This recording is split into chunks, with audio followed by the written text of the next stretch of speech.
go from being the mother of the year to the person that won't even tell you where she's at. Where are your kids? No comment? They've been missing for 4 months. You have nothing to say? And she says, sometimes I think it would just be better just to put my kids in a car and go off the side of a cliff. The whole United States is looking for the kids, and she's on the beach in Hawaii. I don't know what happened to those kids. I know that there's people who do, and they're not talking. She's in handcuffs. That's all I need to know right now. As to bail, bail is confirmed in the amount of $5 million. These two missing children who lived here in the valley have not been seen since September. Now their mother, Lori Vallow, is sitting in jail in Idaho over their disappearance. And all new tonight, we have the inside story of how the FBI convinced someone in Lori's inner circle to wear a wire as investigators tried to find her missing children.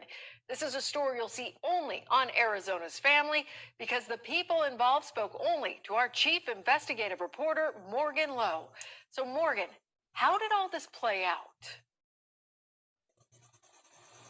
Yeah, Chris, there weren't a lot of people who were very close to Lori Vallow last fall when all this was happening, but one of the closest was her niece, Melanie.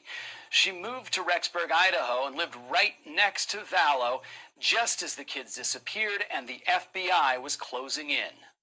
How close are you to Lori? My mom passed away when I was 9, and Lori is one of the closest things to her. Melanie Pulowski is Lori Vallow's niece. She and her husband, Ian, agreed to answer our questions about events that took place last year. Kids are missing. People's doors are being kicked down because they can't find the kids. There's a lot to discuss. The death of Lori's husband, Charles Vallow, the death of Lori's new husband, Chad Daybell's last wife, the death of Lori's brother, but most importantly, the disappearance of Lori's children, Tylee and JJ. I didn't move down there to be in a cult. I didn't move down there to be solely by Lori. I think I've reported that you followed her to Rexburg. Is that not accurate? It's not. I mean, I had my own reasons for going, and I love my Aunt Lori, and it absolutely was a benefit to be close to her. She's been somebody that's given me unconditional love. But when Melanie moved from Gilbert to Rexburg, something was amiss. Lori's children were gone, and Melanie's new husband, Ian, started to get suspicious that something was off with his new family. And I guess it all began when my mom called me. She's saying, that Melanie's ex-husband, Brandon's making claims that she's in a cult, that Lori's in a cult, Chad's a cult leader, and, that they, tried to kill him, that they plotted and killed Charles. They told Ian they were going to the police, and so should he. I said, okay, I'll go. I'll go sit down with the police. I didn't know the FBI would be there. But, I was open to sharing everything that I knew at that point. And that was when Ian made a fateful decision. So they gave me a recording device. I recorded some conversations with Chad and Lori. Did you have reservations about recording those conversations? I mean, this is your new wife, and this is your new family, and now you're going to record them secretly. Right. Yeah, there was a little bit of hesitation, but at the end of the day, I saw that as the fastest way to get from point A to point B. Nobody knows where these kids are. There's serious concern about their safety.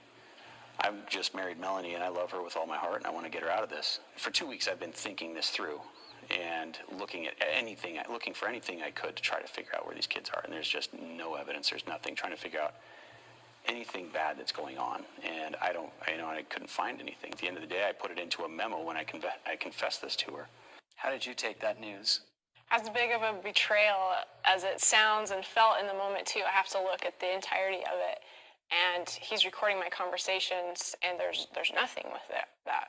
And there's nothing between Chad and Lori that was said that was, this was early in December. The memo Ian wrote contains headline-grabbing statements that Lori and Chad thought their kids were zombies and might need to die. Do you think that Tylee and JJ were in danger? Do you think that Lori thought they were zombies? Do you think that she thought that their spirits had left them? I didn't think they were in danger and didn't have those fears and doubts until this welfare check. And then Chad and Lori left. I didn't have contact with them, and I'm absolutely worried. In the end, Melanie says she still believes the children are safe, despite the fact that Nobody has seen or heard from them since September. Do you think you're going to see Tylee and JJ again? I do. I absolutely do. I know Lori wouldn't ever do anything to hurt her kids. Now, you might wonder why Melanie and Ian Pulowski would sit down and talk to us. Well, they wanted to defend Lori Vallow, for one, but Melanie is also in a child custody dispute right now where she has been portrayed as a cult member and an unfit mother, and she wanted to defend herself from those accusations. Jared? Morgan, you mentioned right off the top, Melanie moved up to Idaho, lived right next to Lori, but never ever saw the kids while she was up there. Didn't that strike her as odd?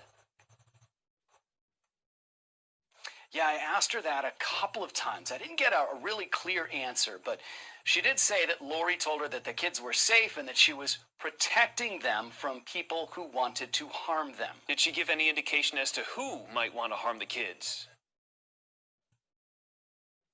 Yeah, so they say that it was Charles Vallow's family and friends that were threatening Lori and threatening to harm the children. Now, we spoke to them, and they said they in no way threatened Lori and would never threaten those children. Yeah, we can only hope that the family's right and that somehow these kids are still okay.